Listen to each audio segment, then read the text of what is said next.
Hello friends, मैं सोनाली स्वागत करती हूँ आपका आपके अपने चैनल पर। तो जी फाइनली आज मैं पार्लर जाकर आई और अपना पूरा बोझा में उतार कर आई, क्योंकि मैंने अपने बाल कटवा लिए।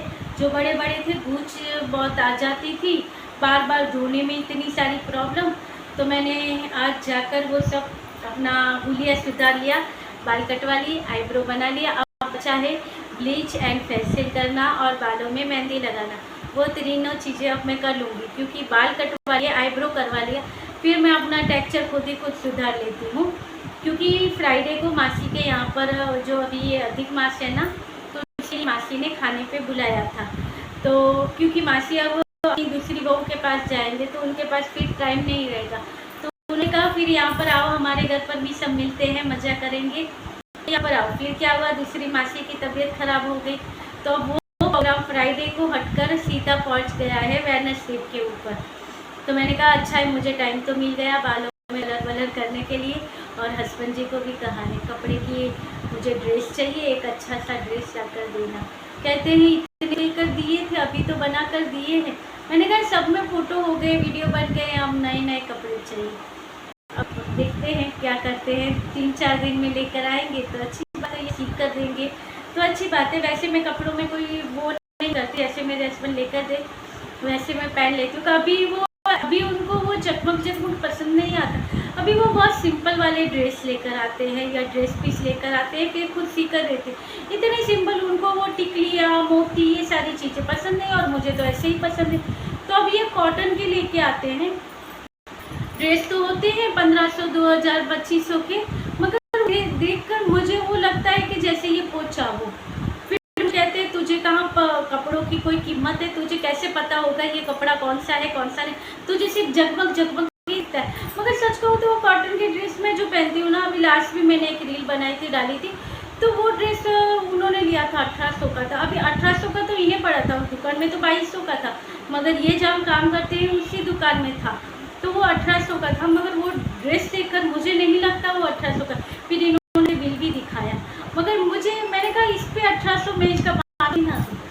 फिर मुझे कहते हैं तुझे कहाँ पता है कपड़ा कौन सा कपड़ा होता है, लोगों को देखकर पता चलता है। मैंने कहा पूछे जैसा होगा कपड़ा दिख रहा है, मगर चलिए अब ऐसा ही देखना। अभी मैंने कहा है मुझे ड्रेस चाहिए, ऐसा ही कोई पोछे जैसा कपड़ा लेकर आएंगे। मुझे प्रीति कितने अच्छे अच्छे ड्रेस पहनती है, तो मुझे वैसे ड्रेस पसंद है। देखिए जैसे कि हमारी छोटी बहू रानी कितने अच्छे अच्छे ड्रेस पहनती है, तो मुझे वैसे ड्रेस पसंद है। और ये लेकर आते हैं पोछा। तो चलिए बहू रानी की बात आई है तो मैं कुछ बातें बहू रानी के ऊपर कर लूँ। आपको पता है बहू रानी को क्या चाहिए था? बहू रानी को अभी जो है ना वो चाहिए था। बहू रानी को चाहिए था नीचे का हिस्सा भी अपना, ऊपर का हिस्सा, सब ये पूरी प्रॉपर्टी अपनी, ये बहू रानी को चाहिए था। और उसके लिए मचाया गया था ये कलेश।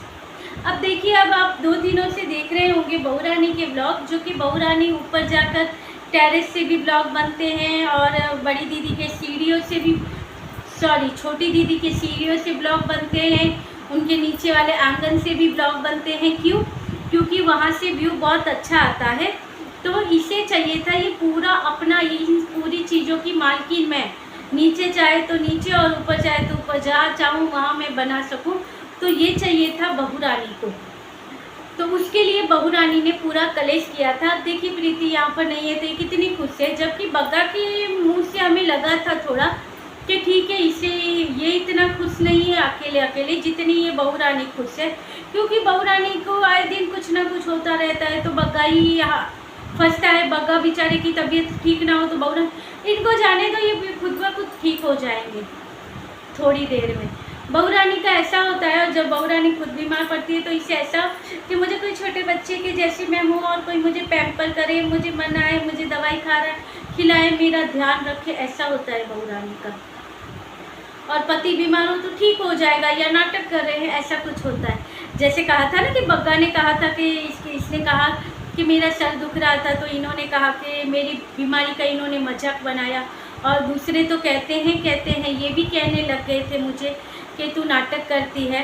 तो वैसे ही इसने बग्गे के लिए भी कहा था, गाड़ी में जब थे या उनके यहाँ पर थे तभी कहते थे सच में हो रहा है या नाटक कर रहे हो।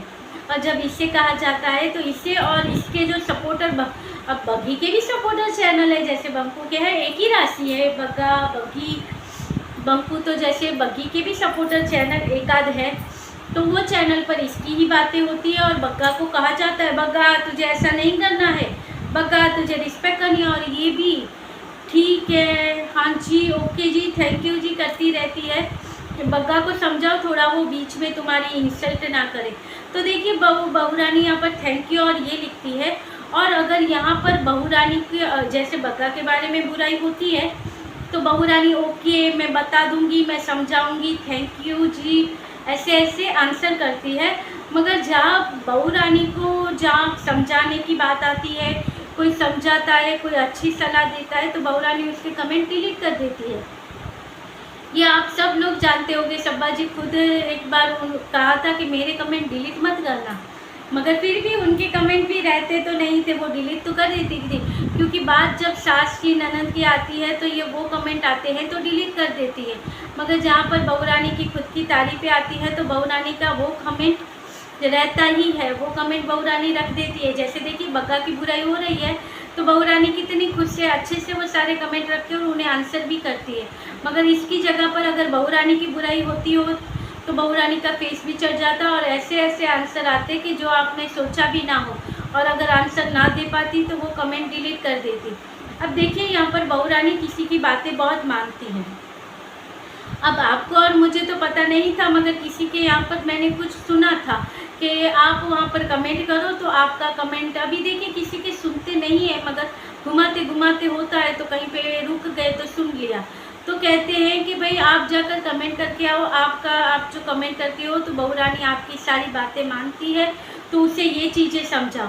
अब देखिए इस बार बहू रानी ने अपना दिखाया है सिल्वर का सिल्वर जो इसके पास है सिल्वर कलेक्शन, वो इसने दिखवाया, जिसमें इसकी 3 जोड़ी वो पायल थे, 2 जोड़ी इसकी पैरों की क्या बोलते बच्चे कुछ बोलते तो वो 2 जोड़ी थे, हमें उसको अलग नाम से बुलाते ना इसलिए, तो वो 2 जोड़ी थे और उसके अलावा भी और एक आध कुछ था, हाँ अंगूठी थी चांदी की। तो ये बहू रानी के पास था, ये इसने दिखाया। तो आज लोग कहते हैं कि तुम अपना गोल्ड भी दिखाओ, मगर बहू रानी इनकी बातों में इतना आती है कि इसे नहीं पता है। जैसे इसने अपनी चांदी की चीज़ें दिखाई तो इन लोगों का क्या कहना था कि देखिए चांदी भी कितनी हल्की सी चीज़ पहनाई है, उसमें भी इन्होंने खर्चा नहीं किया, इन लखपतियों ने बिल्कुल खर्चा नहीं किया है, कितनी हल्की सी चीज़ बहू रानी को दी है। मगर बहू रानी जानबूझकर ये चीज़ें बताती है, क्योंकि उसे पता है कि वो चीज़ें देखकर लोग हैं उन्हें बस इन तीनों को बुरा ही बोलना है, बड़ी दीदी, छोटी दीदी और हमारी सुपर मॉम, इन तीनों को इन्हें बुरा ही बोलना है। तो बस ये बुरा ही बोलेंगी तो कितना भी अच्छा क्यों ना हो। अब गोल्ड की बात की गई है कि बहू रानी तुम अपना गोल्ड यहाँ पर दिखाओ, अपने गोल्ड का कलेक्शन दिखाओ, क्योंकि गोल्ड का कलेक्शन पूरा यहाँ पर नहीं दिखा हुआ है। इन लोगों को जानना है कि ये जो लखपति हैं इन्होंने इसे कितना दिया है। अब देखिए पैरों का इसने दिखा दिया सिल्वर का, तो कह दिया ऐसा दिया है वैसा दिया, जाए खुद को इसके मायके से इतना, ससुराल से इतना भी ना मिला हो, मगर दूसरों के लिए कहना होता है कि इतना सा दिया है, ऐसा हल्का सा दिया है। दूसरों का घर खराब करने में क्या जाता है अपना, वो तो मज़ा है। अब कहते हैं अपना गोल्ड भी दिखाओ, तुम अपनी सारी चीज़ें यहाँ पर दिखा दो कि तुम्हारे मैके से तुम्हें क्या क्या मिला है। अब ये गोल्ड का कहा है और देखिएगा गोल्ड में भी ऐसा ही निकालेंगे। और गोल्ड का इन्होंने चढ़ाया ही नहीं है गोल्ड, कुछ डीजेगंज वालों ने कुछ गोल्ड चढ़ाया ही नहीं है। इसकी माँ का हम कह सकते, इसकी माँ ने तो ज़रूर चढ़ाया है, बाकी इसके मैके ससुराल वालों ने कुछ नहीं चढ़ाया। एक इतना मोटा सा सोने का मंगलसूत्र जो बहू रानी पहन के घूमती थी वो ससुराल वालों का ही लिया हुआ है, और उसके साथ के जो बुट्टी वो दिखाती थी वो भी ससुराल वालों का लिया हुआ है। जो दूसरी इसके पास और एक जोड़ी है बुट्टी की करके कानों की, वो भी इसकी सास ने, जो बीच में कौन सा महीना आया था तभी यही बग्गी के मैके वालों ने कहा था कि तभी बहू को सोने की चीज़ें देनी चाहिए।